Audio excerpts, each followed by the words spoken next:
আসসালামু আলাইকুম গাইস, কেমন আছেন? আশা করি ভালো আছেন। আমি আজকে একটু পিঠা বানাইতে আসলাম, কারণ শীতের দিনের পিঠা অবশ্য সবাই খেতে হয়। অবশ্য এটা আমি আবার ভুলে প্রথম দিছি, তো তাই পিঠাটা কেমন যেন হয়েছে। অবশ্য পিঠাগুলো আমার আজকে ভালোই হচ্ছে। এই যে দেখেন, আমি এই যে আরও কিছু পিঠা বানাইছি। পিঠাগুলো আমি দুধে ভিজাবো। অবশ্য এটা আমার হাজব্যান্ডের খুব ফেভারিট একটা পিঠা, দুধ চিত্তা পিঠা।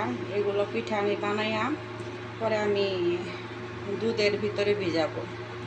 অবশ্য দুধটা জাল দিব। আমি নিয়ে আসছি সাবু দিয়ে দুধটাকে আমি জাল দিব।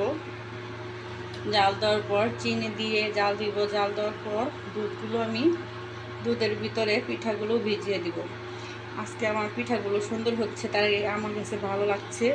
অবশ্য এখন যে আবার গুললাম, এখন আবার কিন্তু এই পিঠাগুলো, এই গুঁড়িগুলো আমি গুলছি। কিন্তু এখন জানি গোলাটা কেমন হয়েছে, অবশ্য পিঠাটা জানি এখন কেমন হচ্ছে। অবশ্য প্রথম দিয়েছি তো আবার অনেক কারেন্ট চলে গিয়েছিল। আমি তো অবশ্য কারেন্টের চুলায় রান্না করি, কারেন্টটা চলে গিয়েছিল, এই জন্য খোলাটা এই ঠান্ডা হয়ে যাচ্ছে। এখন আমি আবার আরেকটা পিঠা দিয়ে দিব। এখন এটা কেমন হয় সেটা আমি জানি না, অবশ্য আশা করি ভালো হবে। ওইটা ঠান্ডা খোলার মতো দিছি, তো কারেন্ট চলে গিয়েছিল। এই যে দেখেন, এখন আমি ঢেকে দিলাম। অবশ্য এটা যদি মাটির ঢাকনা হতো তাহলে আরও ভালো হতো। এইটা হলো আমার এই দই আনছিল, তো দইয়ের পাতিলার ভিতরে খোলায়া টলাইয়া পরিষ্কার করে নিয়েছি, এবং কিছুক্ষণ তেল দিয়ে এটাকে আমি অনেকক্ষণ চুলার উপরে রাখছিলাম। জালের উপরে না, আবার হালকা তাপ দিয়ে রাখছিলাম। এখন আমি এটার ভিতরে পিঠা বানাচ্ছি। অবশ্যই এটার ভিতরে পিঠা বানাইলেও পিঠাগুলো অবশ্য সুন্দর হচ্ছে। এই যে দেখেন, খুব সুন্দর পিঠাগুলো হচ্ছে। এখন আবার বলছি, তো এখন জানি না এবারের পিঠাটা কেমন হয়। অবশ্য পরের ভিডিওতে আমি অবশ্যই দেখাবো কিভাবে দুধের ভিতরে আমি পিঠাগুলো ভেজাবো। অবশ্য পরের ভিডিওতে আমি আপনাদেরকে দেখাবো। আর পিঠাটা কেমন হয় সেটা দেখার জন্য একটু ওয়েট করেন আপনারা। এই দেখেন, আমি পিঠা বানাচ্ছি আর আমার ছোট মেয়েটা বালু দিয়ে খেলাধুলা করছে। প্রত্যেক দিন আমি 1টা বাজে 12টা বাজে ঘুম পাতাইলে 3টা 4টা বাজে উঠে, আর আজকে ওর চোখে ঘুম নাই। আর আমার হাজব্যান্ড ওই যে নামাজ পড়তে যাচ্ছে, নামাজ পড়ে এসে খাবে। আবার আরেকটা বিষয় কি, আমি পিঠাগুলো আবার কিছু খাওয়ার জন্য বানাচ্ছি। কি দিয়ে খাবো জানেন? আমার হাজব্যান্ড নামাজ পড়ে এসে, এই যে এটা হলো চাপার ভর্তা। অবশ্য চাপা সবাই চিনে না, পুঁটি মাছের চাপা, শুটকিও বলতে পারেন। সেটা শুকনা না, এটা হলো ভিজা।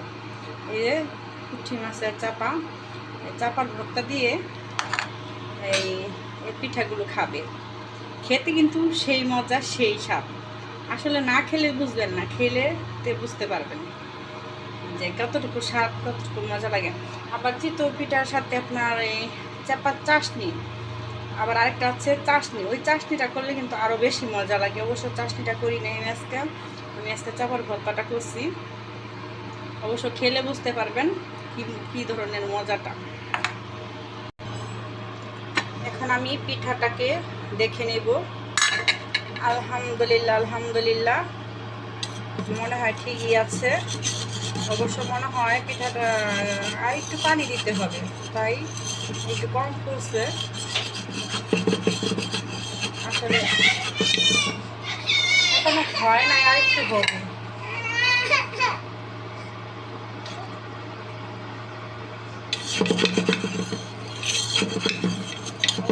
একটু হবে তো, তাই জোর করে তোলার কিছুই নাই, আর একটু হলে এমনিতেই উঠে পড়বে।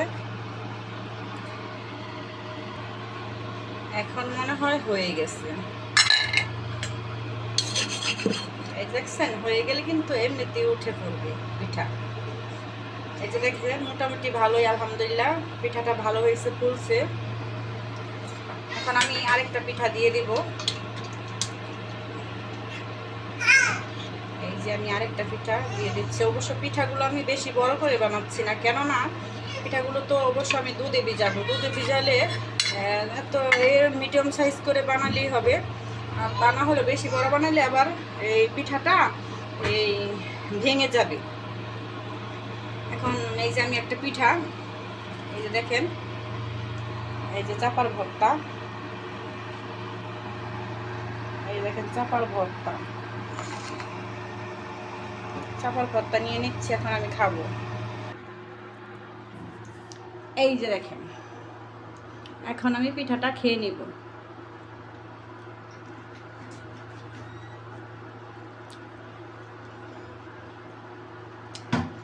সেই মজা, সেই স্বাদ, সেই মজা হয়েছে।